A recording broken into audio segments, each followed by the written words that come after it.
हो चुके हैं, पूरी रात नींद नहीं आई। इतना क्या अत्याचार किया हमारे साथ।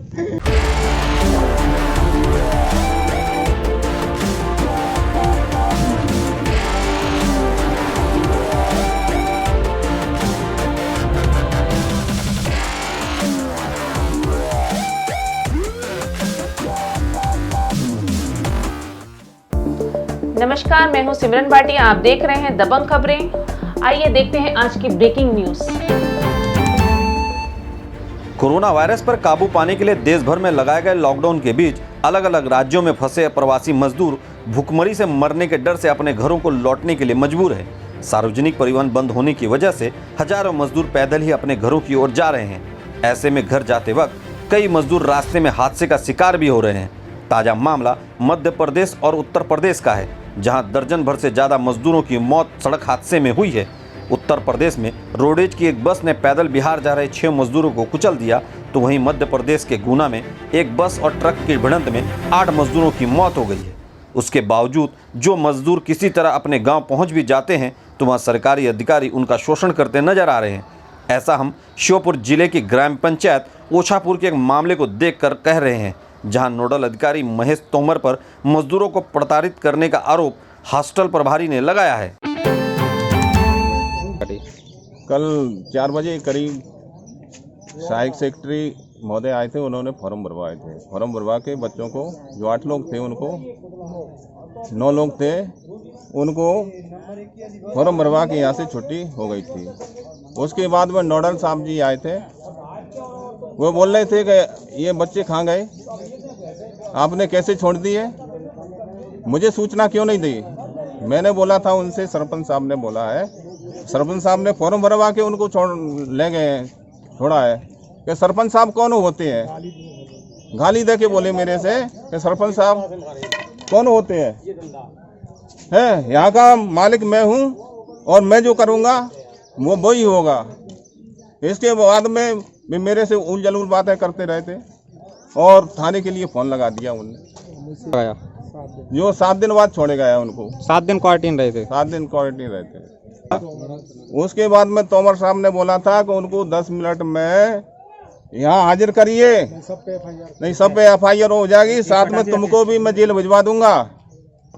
तो हमने चौकीदारों को पहुंचवाया, गांव में उन लड़कों को बुलवाया, मैं भी साथ में गया था।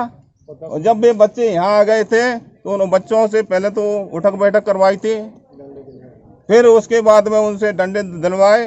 जब तक हम नहीं कहते हैं तब तक मारते रहो, आपस में मारते रहो। इन बच्चों के देखिए क्या हाल। तो लड़कों को किसने मारा और कितनी देर तक मारा? फिर नोडल अधिकारी के महोदय के कहने के अनुसार आपस में बच्चों को एक दूसरे से लठ दिलवाए और जब उठक बैठक करवाइए, और ये बोला है कि जब तक हम नहीं कह देते हैं तब तक लठ देते रहो, इनमें डंडे मारते रहो। यहाँ पर FI करवाएंगे। हॉस्टल प्रभारी द्वारा लगाए गए गंभीर आरोपों पर मुहर लगाने का काम उन मजदूरों ने किया है जिन पर नोडल अधिकारी महेश तोमर ने जुल्म ढाए हैं। पूरा मामला में शुरू नंबर में आया था 5 तारीख को। वहाँ पे पहले मॉडल साहब के वहाँ पे गया था। उन्होंने बोला आप जा सकते हैं, दस्तखत वगैरह सिग्नेचर करके आप जा सकते हैं आपके घर। तो मैं घर पे चला गया। फिर हमारे पूंजी सरपंच साहब ने हमको बुलाया, उन्होंने क्वारंटाइन में रखा, हमको खाना दिलाया, सब कुछ अच्छा हमारा वो किया। फिर सुरक्षित जो भी हमको देखभाल, दिन में कम से कम 4-4, 5-5 बार देखभाल किया था। और फिर उसके बाद मॉडल का सरपंच साहब और सेक्रेटरी साहब ने आके हमको छोड़ दिया। और फिर 8 दिन में हमको छोड़ दिया। फिर मॉडल साहब ने आके हमारे बहुत अत्याचार किया। क्यों किया है अत्याचार? हमको डंडा फिरवाया। क्यों फिरवाया? हम क्या है कि बोले ये क्या हमने क्या किया उनके साथ? हमारे साथ ये नाइंसाफी किए। मॉडल साहब ने बोला था नहीं इनके डंडा मारो, ये मारो। क्यों मरवाया हमारा डंडा? आपस में मरवाया था, आपस में लड़कों ने दिया था। ये देखो बुरे कर्म हो चुके हैं, पूरी रात नींद नहीं आई। इतना क्या अत्याचार किया हमारे साथ। क्वारंटाइन में रह रहे मजदूरों को वापस बुलाकर आपस में एक दूसरे से पिटवाए जाने की घटना और हॉस्टल प्रभारी एवं ग्राम पंचायत सचिव और सरपंच को अपशब्द कहे जाने के बाद सरपंच जमुना प्रसाद मिश्र ने वीरपुर तहसीलदार वीर सिंह को लिखित में शिकायत की, जिसके बाद तहसीलदार ने घटनास्थल पर पहुंचकर पूरे मामले की जानकारी हासिल की। हाँ जी, जमुना प्रसाद जी बात कर रहे हो सरपंच महोदय? जी जी, जमुना प्रसाद मिश्रा बोल रहा हूँ, सरपंच, वर्तमान सरपंच। जी जी, अभी ये जो मामला मेरे सामने आया है, जो छात्रावास नंद किशोर माहौर जी द्वारा ये जो बताया गया है, सूरज प्रजापति जो पीड़ित है उनके द्वारा ये जो मामला बताया गया है, इसके बारे में हमें आपसे जानकारी लेना है। तो सरपंच महोदय आप मुझे बताइए, ये जो मामला हुआ है ये किस तरह से ये मामला जो हुआ है, आप इसके बारे में मुझे थोड़ा अवगत कराएं। जी, ये ऐसे हुआ सर, ये लड़के आए थे, कोई बेंगलोर से, कोई तिरछी से, कोई ग्वालियर से। जी जी, ये 5 तारीख को आए थे। तो ये नोडल अधिकारी है जो तोमर साहब कहते हैं उनको, तोमर, उन्होंने इनको फार्म भरवा के और गांव में छोड़ दिया कि अपने अपने घर पे रहो। ठीक है, मुझे मालूम चला तो मैंने सचिव को बुलाया, पटवारी को बुलाया, इनको 7 तारीख को मैंने क्वारंटाइन करवाया छात्रावास में। जी जी, और छात्रावास में क्वारंटाइन करने के बाद इनको थोड़ी सी चेंट सी हो गई। इनने ये कही कि आप कौन होते हो, इसको तो तहसीलदार भी नहीं कर सकता, मैं केवल एसडीएम साहब लगता है मुझे, और कोई नहीं लगता। इनके ये शब्द थे। ये किसने कहा आपसे कि ये एसडीएम साहब मेरे को लगते हैं? हाँ, नहीं, एसडीएम साहब ही इसमें कर सकते हैं क्वारंटाइन और छोड़ सकते हैं।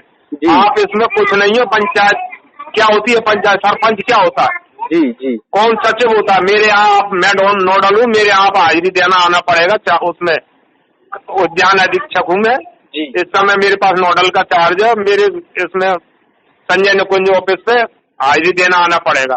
पंचायत सरपंच तो कुछ नहीं है इसमें कि नहीं, तुम सब अब इस समय मेरे नौकर हो, जो मैं कहूँगा वो करना पड़ेगा तुम। जी, अभी जैसे ये जो मारपीट की गई है, और ये मारपीट किस तरह से की गई है, थोड़ा इसके बारे में भी आप बताएं। जी जी, तो फिर हमने इनको 12 तारीख को छोड़ा था वहाँ से, फार्म भरवा के सचिव द्वारा। मैंने तहसीलदार महोदय से दूरभाष मतलब मोबाइल से बात की कि सर इनको 7 दिन हो गए, कुछ लड़के और भी आ रहे हैं बाहर से, तो जगह की थोड़ी प्रॉब्लम आएगी, सर इनको होम क्वारंटाइन करवा देते हैं। जी, तो तहसीलदार साहब के कहे अनुसार हमने इनके फार्म भरवाए हमारे सचिव ने। मैं तो उस समय था नहीं वहाँ पे, मैं थोड़ा विधायक साहब से मिलने आ गया। जी, मेरा काम था थोड़ा सा। जी जी, तो लौट के पहुंचा तो देखा वहाँ बहुत बुरी तरीके से लड़के भयभीत थे। छात्रावास अधीक्षक भयभीत था, लड़कों पे उठा बैठक करवाई, इन्हें डंडे दिलवाए। अच्छा, ये डंडे आपस में इन्होंने दिए या इन्होंने आपस में दिलवाए? नहीं, तोमर साहब ने दिलवाए कि साले जब तक थक नहीं जाओ, पुलिस कैसे डंडे देती है, ऐसे डंडे दो, नहीं सालों पे मैं कायमी करवाऊंगा 188 की।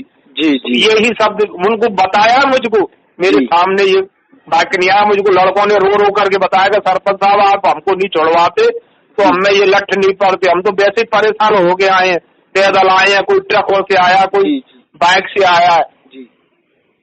फिर मैंने तहसीलदार महोदय से बात करी, मैडम से बात करी मैंने, थानेदार से, दीप्ति, वो क्या नाम है उसका, क्या नाम है, शर्मा है वहाँ। जी जी जी, नाम दिमाग से उड़ गया। हाँ जी, थाना प्रभारी से बात हुई? थाना प्रभारी से बात हुई। मैडम ये क्या कि मुझको तो इन्हें ये बताया कि सरपंच कौन होता है छोड़ने वाला, सचिव कौन होता है, इसको तो तहसीलदार भी नहीं छोड़ सकता इनको तो। जी, और इनको तो मैं छोड़ूंगा या एसडीएम छोड़ेगा।